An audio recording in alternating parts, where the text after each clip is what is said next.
Welcome back to the channel.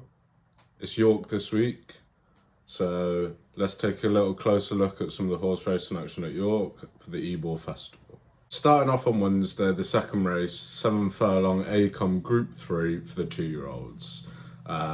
This for the colts. As you can see, show with the betting there, Ruling Court is your favourite, followed by the Lion and Winter, Wimbledon Hawkeye, Diablo Rojo, Jouncy, etc, etc. But as you can see from the market, two very fancied runners here, Ruling Court for Godolphin and the Lion and Winter for the Coolmore team. So a few trends, a few kind of things that tend to keep happening that I've highlighted for this race. 10 of the last 11 winners did actually run over 7 furlongs last time out. So that certainly kind of reduces the shortlist quite drastically. Interestingly, none of the last 8 favourites have gone on to win the race, which after looking at the odds kind of definitely steers me in the direction of one rather than the other. 8 of the last 10 winners had only ran between once and twice in their career. So as you can see, we're starting to kind of very much shorten the shortlist now. And all of the last 10 winners had won last time out. The Lion and Winter made a very good debut at the Curragh over 7 furlongs. Posted an RPR rating of 99, which on debut for Aidan O'Brien is very, very encouraging. His 2-year-olds are known to improve after their first run, and certainly looking at this breeding, the Lion and Winters is See the Stars colt out of What a Home, which is a Lope de Vega mare. Now, What a Home wasn't a brilliant mare herself. She was rated 99 herself, so I mean, in one run, the Lion and Winters emulated the form of his dam just in one run. So that'll give you confidence that this could be a nice horse. And if you look at What a Home, the dam of the Lion and Winter, you look at the distance she ran out, and she was a winner over 1 mile 4. She ran over a mile, but she did her best work over 1 mile 4 at an okay level, group level, but nothing major. So you would be encouraged the Lion and Winter would stay further than this 7 furlong 1 mile trip next year. Could definitely be a derby type. And I think posting a 99 on debut, not being the favourite here, a lot of things going in our favour. The only slight concern is that Aidan O'Brien has not won this race since 2000, and he's not had many runners in it either. I think he's like 2 for 15 or something lifetime in this race, but he doesn't usually send one out. So I think it's actually a good sign that Aidan's sending one of his debut winners, one of his better 2-year-olds to this race. So the fact that he's not going to go off favourite, the fact that it's very much the two horse market, I'm more than happy to take the Lion and Winter here. I'm going to send ones that he thinks can win to these races. So the Lion and Winter, about 2-1. Is going to be the first official bet of the York Ebor Festival. That is the 225 on Wednesday in the Acomb Stakes, Group 3, for the 2-year-old colts, the Lion in Winter. So the second race we're going to take a look at is the Great Voltigeur Stakes, Group 2. That's this 3rd race on Wednesday. That's for the colts and the geldings. It's a Group 2 over 1 mile 4 for the 3-year-olds. So, taking a look at the odds and the runners, we've got Los Angeles at a short enough price, 6-4 roughly. King's Gambit in at second favourite. The second of the 3 O'Brien runners, Illinois. Third, Dear a Mile, 4th favourite. Space Legend, 5th favourite. And then Euphoric, the last of the Aidan O'Brien runners, at the rank outsider. Now let's take a closer look at years gone by, some past results, some past winners. As you can see here, results again going back to 1997. 8 of the last 9 winners were beaten last time out in a group race, which, you know, for a group race, that's fine. That kind of tells me that it's not... York can often throw up funny, interesting results and doesn't always go to the horse in form or the horses that have showed their best for the season. It can be quite pace favouring, it can be quite hard to come from the back to make up ground at York. So maybe that's just a few reasons as to why horses with kind of winning their last start haven't gone on to win her.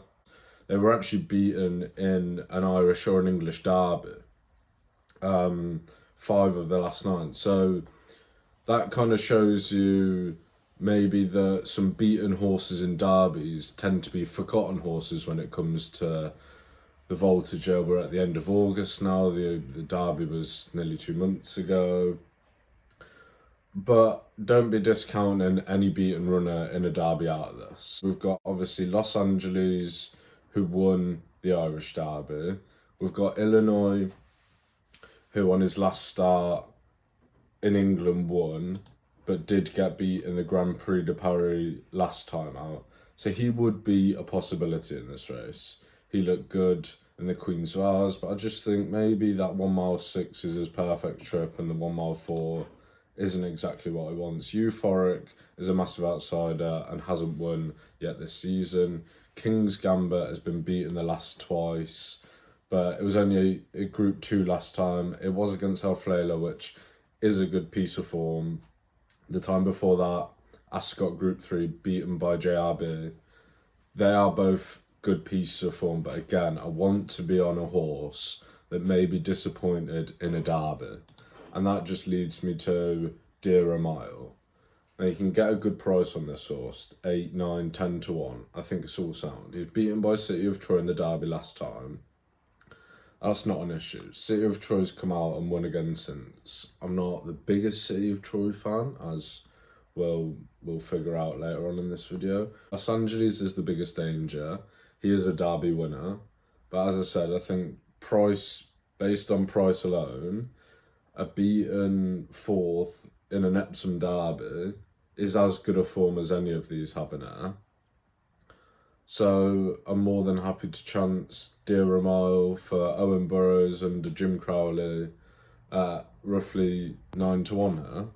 Right, now the third race of the Wednesday, Juddmonte International Group 1 over 1 mile 2. Taking a look at the odds quickly. Of course, your Epsom Derby winner, he's won his last 2. City of Troy, deserved favourite for this race. I think 1 mile 2 is his optimum trip. Then you've got Calandagan, impressive winner at Ascot. Ambiente Friendly, close in a couple of derbies. Blue Stocking, who's looked very good at this trip.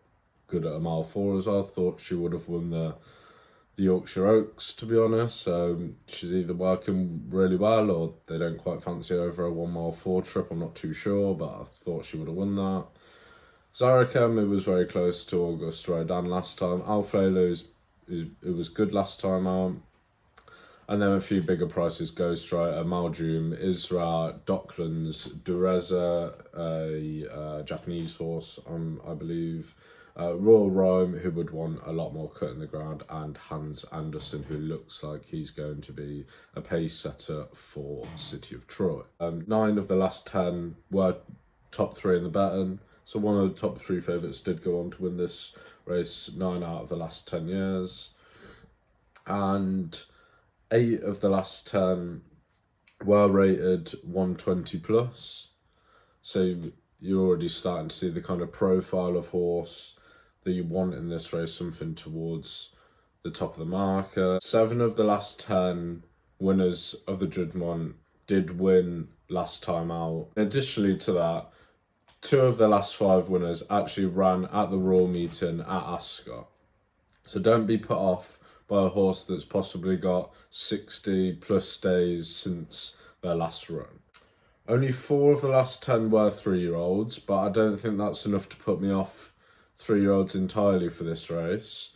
4 of 10 in an open age race obviously requires 3-year-olds to step up and beat older horses off less kind of you know, pulling the weights as the season goes on. As we know, the 3-year-olds get less of a pull from the 4-year-olds and the older horses. So you need to be a good 3-year-old to win this, of course, because only 4 of the last 10 have been 3-year-olds. But they do win them. They can win, and they do. I wouldn't want to be in the favourite. I wouldn't want to be on a short price, near even money favourite in this race. I think it's deep, this race. I think it's got a lot of quality to it. The addition of Blue Stocking is another one that I just think makes me less want to back City of Troy. So for those reasons, he's out. So the last 2 that kind of stick on the radar, they fit the stats, or at least close to, would be Alflela and Calandagan. Now, Alflela and Calandagan are not rated 120 plus. However, there are not many horses rated 120 plus at all in this race. In fact, there's only 2. City of Troy and Dureza. Now, Dureza hasn't been in the greatest form. Hasn't won either of their last 2 starts, which puts the 7 of the last 10 winners winning last time out, puts that horse out of contention for me. And City of Troy, as we explained, probably too short to be back in a race of this nature. So therefore, I've targeted horses that are maybe slightly below the rating of 120, or at least have posted a recent RPR rating of 119 or 120, which is what both Alflela and Calandagan both did. Now, Calandagan's last race at Ascot was visually one of the most impressive runs I've ever seen from a horse, especially at Royal Ascot in a competitive race. I mean, he's made a horse in Space Legend look completely normal in a Group 2 at the Royal Meeting. I think this horse could be a bit of a freak, but if you're asking me who's a better horse over 10 or 12 furlongs, Calandagan from that performance, or anything we've seen from City of Troy this year, in my eyes, they're not even in the same ballpark. I think Calandagan's mightily impressive, and City of Troy's very workmanlike, which is fine. They've got the 2 Group 1s that they probably wanted with him. But Calandagan, for me, is the unexposed 3-year-old, is the improver. I mean, just in his last 4 runs, so the 4 runs he's had this season, second on 3-year-old debut was a 102 RPR. Next one was a reversal of the form with the one that beat him on debut, on 3-year-old debut. That was up to 107 RPR. The next time was winning a Group 3 in Longchamp, Upton Trip, again up in RPR to 111. And then Ascot, we were Upton Tripped again to 1 mile 4. We were up in grade again, and the RPR went up again to 119. It's an improving horse. I don't think they found the bottom of this one yet. And he's beautifully bred out of a nice Acomb family by Glen Eagles, which seem to be doing better with time and age and distance. Yeah, I think he could be a real good one. And Flayler would be the other one to enter the shortlist. The 5-year-old that seems to do his best work at York over 10 furlongs, which is exactly what we have here. You can't really say much more than that. York is definitely his favourite track. Could definitely be one for the shortlist, but I am going to go for Calandagan here in the Juddmonte International, the 3:35 at York on Wednesday. Calandagan at roughly 8 to 1.